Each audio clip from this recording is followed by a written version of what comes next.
அஸ்ஸலாமு அலைக்கும் வரஹ்மத்துல்லாஹி வபரகாத்துஹு. ரப்பி ஷ்ரஹ்லி ஸத்ரி வயஸ்ஸிர்லி அம்ரி வஹ்லுல் உக்தத்தம் மின் லிசானி யஃப்கஹு கௌலி. அல்ஹம்துலில்லாஹ். இன்றைய தினத்தில் நாம் ஒரு அற்புதமான செய்தியை பார்க்க இருக்கிறோம். அதுதான் கியாமத் நாளில் அல்லாஹுடைய வருகை.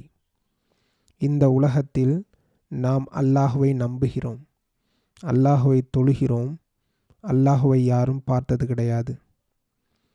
அப்படிப்பட்ட அந்த இறைவனை பார்க்கக்கூடிய அந்த தருணம் இருக்குது இல்லையா, ஒரு முஸ்லீமுக்கு எவ்வளவு மிகப்பெரிய பாக்கியமிக்க தருணம் அது. அந்த நாளில் கேள்வி கணக்குகளை கேட்பதற்கான நியாய தீர்ப்பு நாளின் அதிபதியாக அல்லாஹ் வருவான். அவன் எப்படி வருவான், அந்த நேரங்கள் எப்படி இருக்கும், அதை பற்றியெல்லாம் அல்லாஹ் தன்னுடைய குர்ஆனில் மிக தெளிவான வசனங்களில் குறிப்பிடுகிறான். அதுவல்லாமல் நபிகள் நாயகம் ஸல்லல்லாஹு அலைஹி வஸல்லம் அவர்களும் அது பற்றிய செய்திகளை சொல்லியிருக்கிறார்கள் நமக்கு. அல்லாஹுடைய வருகையை பற்றி பார்ப்பதற்கு முன்னால் ஒரு செய்தியை நாம் தெளிவாக தெரிந்து கொள்ள வேண்டும். நம்மில் பல பேர் அல்லாஹுவுக்கு உருவம் இல்லை என்று நினைத்து கொண்டிருக்கிறோம். அல்லாஹ் குர்ஆனிலோ அல்லது நபிகள் நாயகம் ஸல்லல்லாஹு அலைஹி வஸல்லம் அவர்களோ அல்லாஹுவுக்கு உருவம் இல்லை என்று ஒரு இடத்தில் கூட சொன்னது கிடையாது.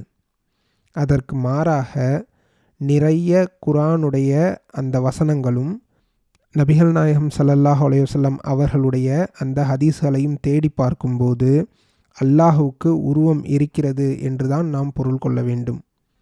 ஆனால் அந்த உருவம் எப்படி இருக்கும் என்பது யாருக்கும் தெரியாது. நிச்சயமாக நாம் நினைப்பது போன்று ஒரு உருவத்தில் அல்லாஹ் இருக்கப் போவதில்லை. ஏனென்றால் அல்லாஹ் தன்னுடைய குர்ஆனில் சொல்லி காட்டுகிறான், அவனுக்கு ஒப்பாக எதுவுமே இல்லை அப்படின்னு சொல்லிட்டு. நாம் இந்த உலகத்தில் நம்பிக்கை கொள்ள வேண்டிய விஷயங்களில் ஒன்று, அல்லாஹுவுக்கு அவனுக்கே உரிய தனிச்சிறப்பான ஒரு உருவத்தில் இருக்கிறான் என்பதை நாம் நம்ப வேண்டும். அதுவல்லாமல் அல்லாஹுவென்றால் சூனியம், அவனுக்கு உருவம் கிடையாது அப்படின்னு சொல்கிறதுனா அக்கீதாவில் உங்களுக்கு பாதிப்பை ஏற்படுத்திவிடும். இஸ்லாத்தினுடைய ஈமான் கொள்ளுதலான அந்த அடிப்படை நம்பிக்கைக்கு அது பாதகமாக மாறிவிடும். எனவே இதுவரை தெரியாதவர்கள் இதை சரியான முறையில் புரிந்து கொண்டு நாம் நம்பக்கூடியவர்களாக இருக்க வேண்டும். அல்லாஹ் அர்-ராத் என்று சொல்லப்படக்கூடிய 13வது அத்தியாயத்தில் 2வது வசனத்தில் இப்படி சொல்லி காட்டுகிறான். அல்லாஹுல்லதி ரஃபஅஸ் ஸமாவாதி பிகைரி அமதின் தரவுனஹா சும்மஸ்தவா அலல் அர்ஷி வஸஹரஸ் ஸம்ஸ வல் கமர். நீங்கள் பார்க்கின்ற இந்த வானம் இருக்குது இல்லையா, அதை தூண்களின்றி அல்லாஹுவே உயர்த்தினான். பின்னர் அவன் அர்ஷின் மீது அமர்ந்தான். சூரியனையும் சந்திரனையும் தனது கட்டுப்பாட்டில் வைத்திருக்கிறான் அப்படின்னு சொல்லிட்டு இந்த வசனத்தில் அல்லாஹ் சொல்லி காட்டுகிறான். அல்லாஹ் இந்த உலகத்தை எல்லாவற்றையும் படைத்துவிட்டு தன்னுடைய அந்த மதிப்புக்கு தக்கவாறு இந்த வானத்தில் உயர்ந்து தன்னுடைய அரிசின் மீது அமர்ந்து ஆட்சி செய்து கொண்டிருக்கிறான். இந்த உலகத்தில் உள்ள அனைத்து பொருள்களையும் அல்லாஹ் தன்னுடைய கட்டுப்பாட்டில் வைத்திருக்கிறான். இந்த அகில உலகத்தையும் படைத்த அந்த இறைவன் தன்னுடைய கட்டளைகளை நிறைவேற்றுவதற்காக, தன்னை வணங்குவதற்காக கோடான கோடியான மலக்குகளை படைத்திருக்கிறான். இந்த உலகத்தில் ஒருவர் பணக்காரராக இருந்தால் அவர் தன்னுடைய வசதிக்கேற்றவாறு தனக்கு வேலைக்காரர்களை வைத்துக்கொள்வதை பார்க்குறோம்.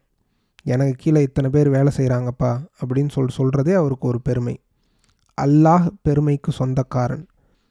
அவனுடைய அந்த ஏவல் ஆட்கள் எவ்வளவு பேர் இருக்கிறார்கள், கணக்கில் அடங்காது.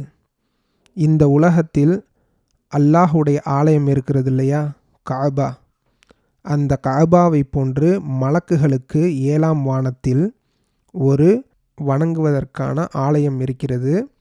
அதற்கு பெயர் பைத்துல் மாமூர். அந்த ஆலயத்தில் ஒரு நாள் மலக்குகள் 70,000 பேர் அல்லாஹுவை வணங்குவார்கள். அதன் பிறகு அவர்கள் அந்த பைத்துல் மாமூருக்கு வரவே மாட்டார்கள்.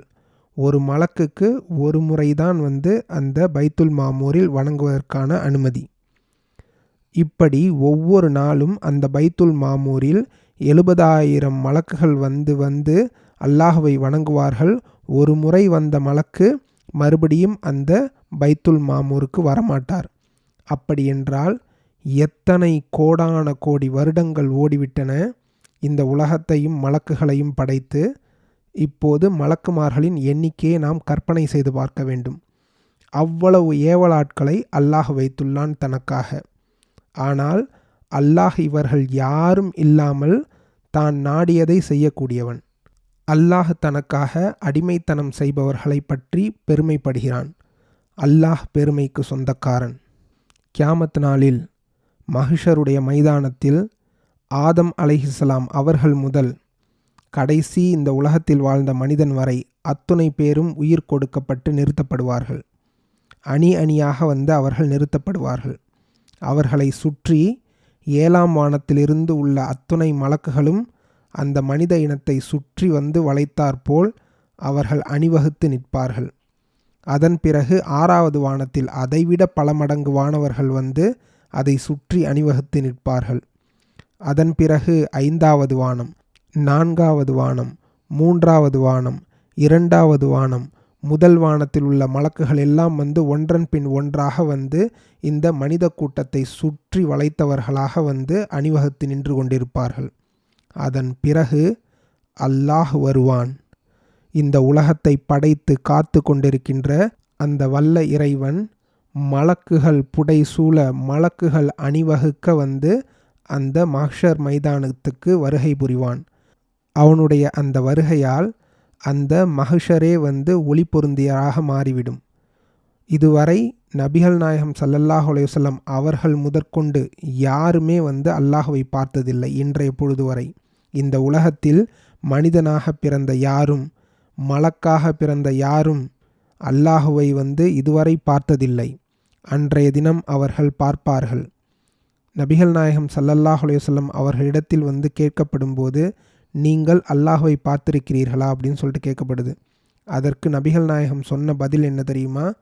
அவனோ ஒளிமயமானவன், அவனை என்னால் எப்படி பார்க்க முடியும் அப்படின்னு சொல்லிட்டு நபிகள் நாயகம் ஸல்லல்லாஹு அலைஹி வஸல்லம் அவர்கள் பதில் சொல்லியிருக்கிறார்கள். இன்றைக்கு நாம் இருக்கக்கூடிய இந்த உடலோடு, இன்றைக்கு நாம் வைத்திருக்கக்கூடிய இந்த கண்களோடு அல்லாஹ்வை பார்ப்பது சாத்தியமில்லை. அது சாபக்கேடாக முடிந்துவிடும். இப்படித்தான் மூசா அலைஹிஸ்ஸலாம் அவர்கள் அல்லாஹ்வுடன் உரையாடி கொண்டிருக்கும் போது அல்லாஹ்வை பார்ப்பதற்கு அவருக்கு ஆசை வந்துவிட்டது. கால ரப்பி அர்னி அன்துர் இலைக், என்னுடைய இறைவா எனக்கு உன்னை காட்டுவாயாக, நான் உன்னை பார்க்க வேண்டும் என்று மூசா அலைஹிஸ்ஸலாம் அவர்கள் கூறினார். அதற்கு அல்லாஹ் கால லன் தரானி வலாக்கினின்லுர் இலல் ஜபலி ஃபஇனிஸ்தகர்ர மாகானஹு ஃபசௌஃப தரானி, மூசாவே நீர் என்னை பார்க்கவே முடியாது என்றாலும் கூட அதோ இருக்குது இல்லையா அந்த மலையை பார், அது அதற்குரிய இடத்தில் நிலையாக இருந்தால் அதன் பிறகு நீ என்னை பார்க்கலாம் என்று அல்லாஹ் சொல்லிவிட்டு, ஃபலம்மா தஜல்ல ரப்புஹு லில் ஜஅலி ஜஅலஹு தக்கம் வஹர்ர மூசா தஹிக், அவரது இறைவன் அந்த மலைக்கு காட்சி தந்தபோது அதை தூள் தூளாக்கினான். இதை பார்த்த மூசா மூர்ச்சித்து கீழே விழுந்தார். அவர் தெளிவடைந்த போது ஃபலம்மா அஃபக கால சுப்ஹானக துப்து இலைக்க வ அன அவ்வலுல் முஃமினீன், நீ தூயவன், என்னுடைய இறைவனே நீ தூயவன், உன்னிடம் நான் மன்னிப்பு கேட்டுக்கொள்கிறேன், உன்னை நம்பிக்கை கொள்வோரில் நான் முதலானவனாக இருக்கிறேன் அப்படின்னு சொல்கிறார். இந்த உலகத்தை பொறுத்த வரைக்கும் அல்லாஹுவை வந்து யார் பார்க்க வேண்டும் என்று ஆசைப்படுகிறார்களோ இந்த உலகத்தில், அது ஒரு தவறான விஷயம். ஏனென்றால் இந்த உலகத்தில் நாம் இருக்கும்போது அல்லாஹ் நமக்கு காட்சி தந்தால் அது சாபமாக நமக்கு முடிந்துவிடும். ஏனென்றால் அந்த தஜல்லியத்தை, அல்லாஹுடைய அந்த ஒளியை நாம் தாங்க முடியாது, நாம் எரிந்து சாம்பலாகி விடுவோம். அதனால் இந்த உலகத்தில் யாரெல்லாம் வந்து அல்லாஹுவை வணங்கினார்களோ, அல்லாஹுவை நம்பிக்கை கொண்டு அல்லாஹுவை பின்னாளில் பார்க்க போகிறோம் என்பதை முழுக்க முழுக்க நம்பினார்களோ அவர்களுக்கு அல்லாஹ் அந்த நாளில் காட்சி தருவான். அப்போது அந்த அல்லாஹுவை பார்க்கக்கூடிய சக்தியையும் இந்த உடலுக்கும் இந்த கண்ணுக்கும் எல்லாவற்றுக்கும் அல்லாஹ் தர சக்தி பெற்றவன். அல்லாஹ் கியாமத் நாளையில் இந்த உலகத்தை அழித்து எதுவுமே இல்லாத கட்டாந்தரையாக மாற்றிவிட்ட பிறகு அல்லாஹ் வானத்தை பிளந்து விடுவான். வானம் 7 வானங்களும் இல்லாமலாகிவிடும். அல்லாஹுடைய அந்த அர்ஷுக்கும் மக்களுக்கும் இடையே எந்த திரையும் இருக்காது. அப்போது அல்லாஹுடைய அர்ஷை 8 வானவர்கள் சுமப்பதாக அல்லாஹ் குரானில் சொல்லி காட்டுகிறான். வன் சக்கத்திஸ் சமாஉ ஃபஹிய யௌம இதிம் வாஹிதா. வானம் பிளந்துவிடும் அன்றைய நாள் அது உறுதியற்றதாக இருக்கும். வல் மலக்கு அலா அர்ஜாயிஹா. வானவர்கள் அதன் ஓரங்களில் இருப்பார்கள். வயஹ்மிலு அர்ஷ ரப்பிக ஃபௌகஹும் யௌம இதின் சமானியா. அந்த நாளில் உமது இறைவனின் அர்ஷை தமக்கு மேலே 8 வானவர்கள் சுமந்து கொண்டிருப்பார்கள். இந்த 8 வானவர்களில் ஒரு வானவரை பற்றி நபிகள் நாயகம் ஸல்லல்லாஹு அலைஹி வஸல்லம் அவர்கள் குறிப்பிடுகிறார்கள். ஒரு வானவருடைய அந்த காது சோனை இருக்குதுல்ல, அந்த காது சோனைக்கும் அவருடைய தோல் புஜத்துக்கும் இடையில் ஒரு வேகமாக பறக்கக்கூடிய ஒரு பறவை பறக்க ஆரம்பித்தால் அந்த தோல் புஜத்தை தொடுவதற்கு அதற்கு 700 ஆண்டுகள் தேவைப்படும் என்று நபிகள் நாயகம் ஸல்லல்லாஹு அலைஹி வஸல்லம் அவர்கள் சொல்லி காட்டுகிறார்கள். அப்படி இருந்தால் அது எவ்வளவு பிரம்மாண்டமான படைப்பாக இருக்கும். ஒரு வானவருடைய படைப்பு எவ்வளவு பிரம்மாண்டமாக இருக்கும். அதை போன்று 8 வானவர்கள் இந்த அரிஷை சுமப்பார்கள். அரிஷ் என்பது எப்படிப்பட்டது?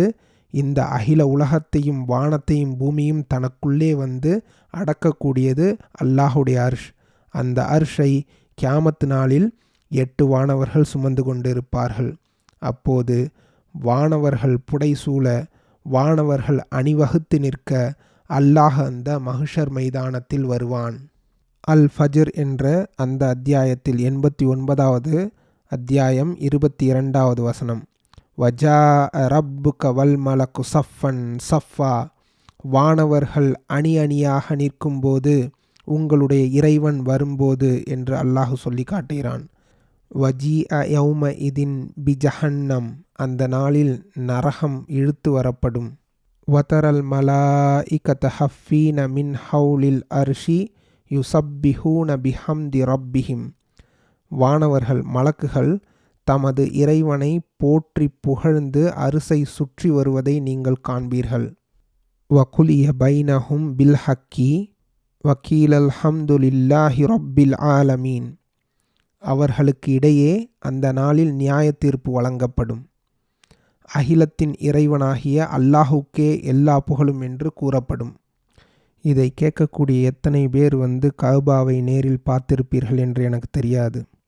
ஆனால் ஒரு நல்ல மோமீன், ஈமான் கொண்ட அந்த மோமீன் முதலில் அந்த கஅபா என்ற ஆலயத்தை தன்னுடைய கண்களில் பார்க்கும்போது அவன் கண்கள் கலங்கும். ஏன்? அதை நோக்கித்தான் இவ்வளவு நாளும் தொழுது கொண்டிருக்கிறோம்.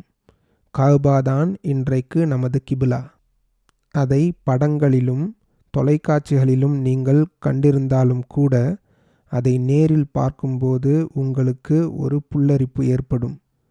அதில் உங்களுடைய கண்கள் எல்லாம் கலங்கும். ஏன்?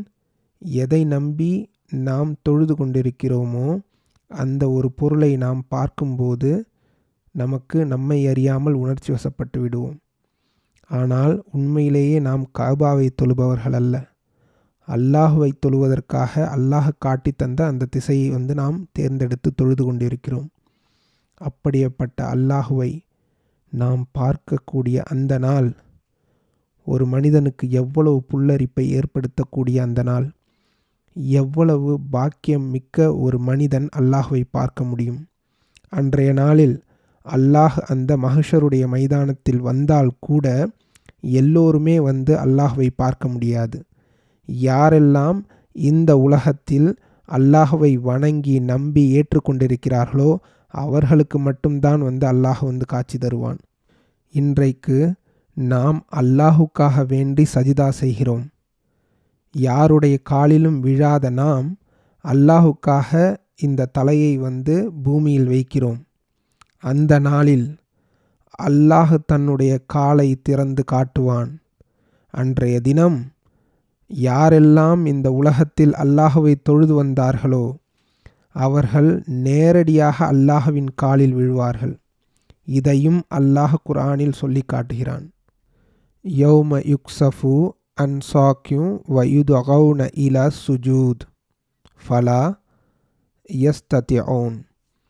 கெண்டைக்கால் திறக்கப்பட்டு சஜிதா செய்ய அழைக்கப்படும் அந்த நாளில் அது அவர்களுக்கு இயலாது. இந்த வசனத்தை அல்லாஹ் அல் கலம் என்ற அத்தியாயத்தில் 68வது அத்தியாயம் 42வது வசனத்தில் சொல்லி காட்டுகிறான். மறுமையில் விசாரணை நடத்துவதற்காக வானவர்கள் புடைசூழ இறைவன் வருவான். அப்படி வரும்போது தன்னுடைய காலில் விழுந்து வணங்குமாறு மக்கள் அனைவருக்கும் உத்தரவிடுவான். அதுதான் இங்கே கூறப்படுகிறது. கெண்டைக்கால் திறக்கப்படும் நாளில் என்றால் இறைவன் தனது கெண்டைக்காலில் விழுந்து மக்களை பணியச் சொல்வான் என்பது பொருள். நபிகள் நாயகம் ஸல்லல்லாஹு அலைஹி வஸல்லம் அவர்கள் சொல்லி காட்டுகிறார்கள், இந்த உலகத்தில் இறைவனுக்கு பணிவதை யாரெல்லாம் வழக்கமாக கொண்டிருந்தார்களோ அவர்கள் பணிவார்கள். மற்றவர்கள் இறைவன் காலில் விழ முடியாது. இது நபிகள் நாயகம் ஸல்லல்லாஹு அலைஹி வஸல்லம் அவர்கள் இந்த வசனத்துக்கு கொடுத்த விளக்கம். புகாரியில் 4919வது ஹதீஸாக இந்த ஹதீஸ் பதியப்பட்டிருக்குது. இந்த உலகத்தில் யாரெல்லாம் அல்லாஹ்வை நம்பி வணங்கி வந்தார்களோ அவர்களுக்கெல்லாம் அல்லாஹுடைய கெண்டைக்காலில் விழுந்து வணங்கக்கூடிய அந்த பாக்கியம் கிடைக்கும். யாரெல்லாம் இந்த உலகத்தில் அல்லாஹுவை புறக்கணித்தார்களோ அன்றைய தினத்தில் அல்லாஹ் உங்களையும் புறக்கணித்து விடுவான். எனவே இந்த உலகத்தில் அல்லாஹுடைய அன்பை பெற்றவர்களாக, கியாமத் நாளில் அல்லாஹ்வை பார்க்கக்கூடிய அந்த பாக்கியம் பெற்றவர்களாக, நமக்கும் அல்லாஹுடைய அந்த கெண்டைக்கால் திறக்கப்படும் போது நாமும் விழுந்து வணங்கக்கூடிய அந்த பாக்கியத்தை நம் அனைவருக்கும் அல்லாஹ் அருள் புரிவானாக.